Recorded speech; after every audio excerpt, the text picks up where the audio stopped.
أعوذ بالله من الشيطان الرجيم بسم الله الرحمن الرحيم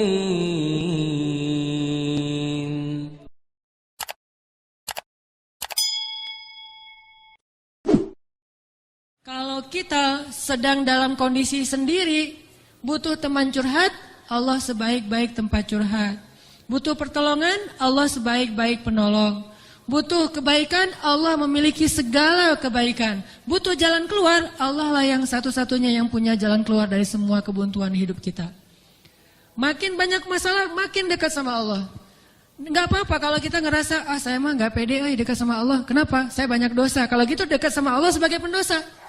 Gimana dekat sama Allah sebagai pendosa? Tadi Rabbi zalamtu nafsi faghfirli.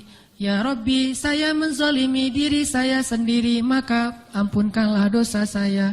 Deketin Allah dengan minta ampun. Nggak pede datang ke Allah. Kenapa? Soalnya takut ngecewain Allah. Kan kita udah minta, nanti Allah ngasih. Udah gitu namanya manusia kadang-kadang kalau udah selesai dari masalah balik lagi dia.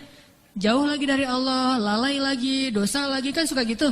Karena kita masih kayak ragu sama kemampuan kita, saya bisa nggak ya istiqomah? Saya bisa nggak ya taubatan nasuha? Daripada nanti saya udah minta sama Allah, Allah tahu banget kalau saya itu masih labil, kan nggak enak. Udah nggak apa-apa, kita berbuat dosa, datang lagi sama Allah. Dosa lagi, datang lagi sama Allah. Kapan sih Allah pernah putus asa mengampuni dosa hambanya? Yang ada itu adalah hambanya putus asa minta ampun kepada Allah. Allah mah nggak pernah putus asa. Nggak ada kalimat satupun di Al-Quran dan hadis Allah bilang gini, saya nggak akan ngampunin dosa kamu lagi. Kenapa? Udah 3 kali saya ampunin, kamu ulangi. Nggak pernah Allah ngomong kayak gitu. Baik di Al-Quran nggak pernah, di hadis nggak ada. Baik hadis Nabi nggak ada, hadis Qudsi juga nggak ada. Nggak ada cerita Allah itu ketika kita datang pertama, ya diampunin. Datang kedua, ya udah deh. Datang ketiga, ini terakhir ya. Allah nggak pernah ngomong gitu kan? Pas yang keempat, tidak ada maaf bagimu. Enggak ada Allah ngomong kayak gitu. Selalu, wahai hambaku, qul ya ibadiyalladzina asrafu ala anfusihim. Katakan kepada hambaku yang sudah banyak dosa dan menzalimi diri sendiri. Qul ya ibadiyalladzina asrafu ala anfusihim. Allah tuh baik banget loh sama kita. Allah tahu kita banyak dosa, tapi Allah masih manggil kita tuh ibadi, hambaku gitu coba. Itu panggilan lembut loh dari Allah. Allah kalau kasar panggil nama, ya Hanan, itu kasar tuh. Tapi ya ayah abdi itu lembut. Sama kayak Aisyah kalau marah sama Rasulullah manggilnya Muhammad. Aisyah, ini kata Aisyah sendiri, Aisyah radhiyallahu anha. Jadi kalau Aisyah manggil Rasulullah, ya Rasulullah, itu lagi enak tuh perasaannya, lagi moodnya lagi enak. Tapi kalau ya Muhammad, itu lagi marah. Tapi Rasul dipanggil Muhammad biasa-biasa aja ya. Kita mah kalau dipanggil nama, istri celaka nih, durhaka segala macam, keluar dalil. Nabi aja yang punya dalil nggak pernah ngeluarin, kita yang nggak punya dalil suka ngeluarin, kan aneh tuh. Hadis itu ucapan siapa? Ucapan Nabi kan? Ucapan saya apa ucapan Nabi? Lalu kenapa saya lebih sering mengeluarkan hadis itu daripada Nabi? Kan aneh tuh.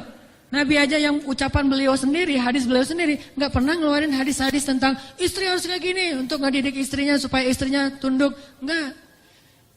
Nabi mah ngeluarkan hadis itu kepada kaum muslimah dalam suasana yang nyaman. Tapi kalau lagi marah nggak mau pakai hadis, nggak mau pakai ayat. Kita kalau lagi marah ayat hadis keluar semua tuh. Jadi taklim kita itu bahan untuk marah gitu. Kalau lagi marah ntar saya keluarin nih ayat-ayat yang kemarin saya dengar di ta'lim. Allah tuh baik banget sama kita. Udah banyak dosa masih manggil abdi. Ibadi kalau yang banyak mah. Qul ya ibadiyalladzina asrafu ala anfusihim. Katakan kepada hamba-hambaku. Sama kayak ibu manggil ya Bunayya, wahai anakku, anakku. Udah sering ngecewain ibunya, masih dipanggil anakku, nggak dipanggil nama. Saking maha baiknya Allah kepada hamba. Katakan kepada hamba-hambaku yang melampaui batas. Arti melampaui batas berarti dosanya tuh udah nggak kehitung, udah banyak banget. dia buat zina, dia membunuh, dia minum khamar, kalau sekarang narkoba, dia pokoknya durhaka, ninggalin sholat, semuanya dia lakukan, termasuk perdukunan, syirik. Tapi Allah masih bilang, Qul ya ibadiyalladzina asrafu ala anfusihim. Apa pesannya?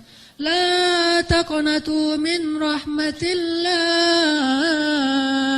Jangan putus asa minta ampun sama Allah. Coba. Gak pernah Allah putus asa ngampunin kita. Yang ada kita putus asa minta ampun sama Allah. La taqnatu min rahmatillah. Jangan putus asa minta ampun sama Allah. Innallaha yaghfirudz dzunuba jami'a. Allah mengampuni dosa semuanya. Semua dosa diampuni. Tapi saya Allah pernah syirik. Innallaha yaghfirudz dzunuba jami'a. Saya pernah berzina ya Allah. Yaghfirudz dzunuba jami'a. Saya pernah durhaka sama orang tua ya Allah. Yaghfirudz dzunuba jami'a. Saya pernah minum khamar, saya pengedar narkoba ya Allah. Yaghfirudz dzunuba jami'a. Saya pernah mencuri hak orang lain ya Allah. Yaghfirudz dzunuba jami'a. Semuanya diampuni. Memangnya ada tempat lagi bagi kita untuk lari dan berserah diri kecuali kepada Allah? Kalau kita punya masalah, adakah tempat yang lebih baik bagi kita untuk datang curhat dan mengungkapkan semua masalah kita daripada Allah? Makanya Musa tahu hal itu. Dia labil memang, dia anak muda dan itu wajar. Tapi dia tahu dan yakin satu kebaikan. Bahwa selabil apapun, sebanyak apapun kesalahannya, dia selalu datang dan mengatakan, Rabbi. Lalu mengakui kesalahannya, zalamtu nafsi ya Rabbi. Salah lagi, bilang lagi, Rabbi zalamtu nafsi, ini gimana nih ya Allah, saya salah melulu. Salah lagi ya Allah, salah lagi deh. Salah lagi ya Allah, salah terus. Salah lagi ya Allah, tolong dong, saya pengen berubah. Terus aja gitu. Jangan datang kepada manusia, makin sering kita datang kepada manusia, kita makin rendah. Makin sering kita datang kepada Allah, kita makin tinggi. Datang lagi, datang lagi. Gimana cara datangnya? Nggak susah, datang sama Allah tuh nggak perlu dicari. Nggak ada cerita, Allah lagi lowbat, nggak ada. Kalau manusia kita japri, kita telepon lagi lowbat, dia nggak akan. Atau lagi enak-enak telepon, tiba-tiba mati teleponnya. Gara-gara kita teleponnya pakai WhatsApp call. Jadi kalau ada masuk telepon yang keputus gitu kan ya, cari yang gratis. Kalau ke Allah mah gratis dan nggak akan keputus. Kalau Allah mah gratis, tinggal gini doang nih. Jadi teleponnya nih, telapak tangan kita ini adalah gadgetnya. Gini nih. Tekan nomornya gimana? Tekan nomornya itu tinggal ngomong, nggak perlu ditekan-tekan. Ngomong aja, Rabbi, udah langsung terhubung tuh, kan cepat banget. Kayak ada telepon gitu ya, nama istri saya Sarah, sekarang dia ada di atas. Saya kayak misalnya saya mau nelpon istri saya, terus saya nyalain handphone, Sarah, halo, dia manggil saya Albi, Albi itu artinya kekasihku. Albi gitu kan, ada nggak telepon kayak gitu, bisa nggak? Ada ya, cuma jarang, saya juga nggak bisa nih, nggak tahu cara nyetelnya.